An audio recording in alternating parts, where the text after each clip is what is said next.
Revelation 1828.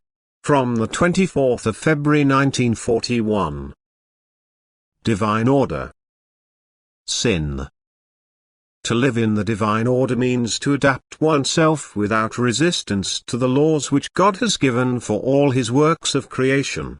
The inner voice must be respected, as it were, what it prescribes the human being to do. Then the human being will also be in the divine order, that is, he will respect and obey the divine will.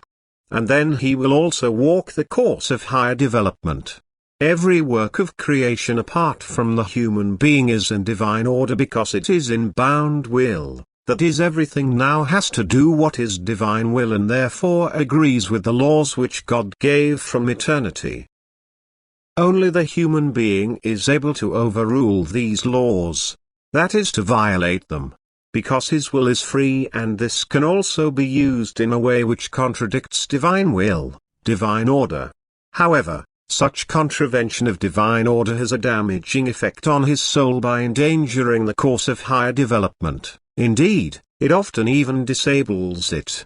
For God in his wisdom has ordered everything in such a way that it cannot be arbitrarily changed by people without causing harm. On the contrary, living exactly according to the divine order is the only guarantee that the human being will progress on his path upwards.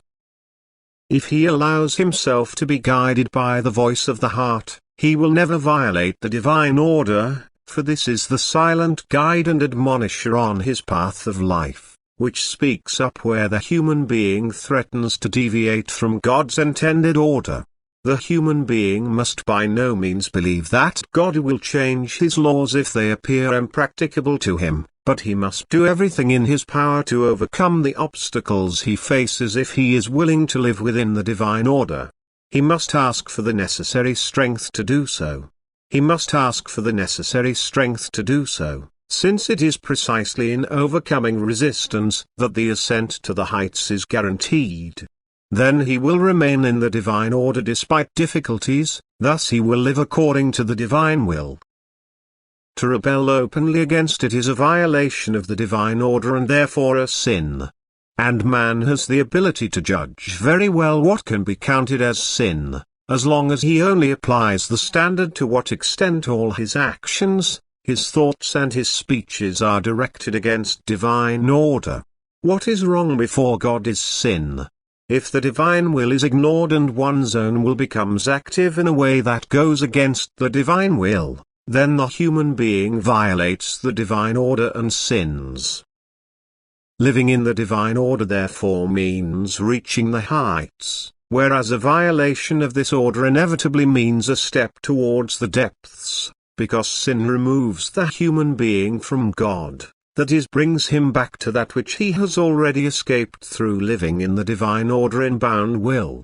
In this respect the stage of free will is a danger for the being because it is no longer forced to live in the divine order but can also abuse its freedom of will and live against the divine order, which, however, earns it a step backwards in higher development. But their will towards God protects the being from every action which goes against his will. And therefore the human being need not fear to go against divine order as long as he desires God. Amen.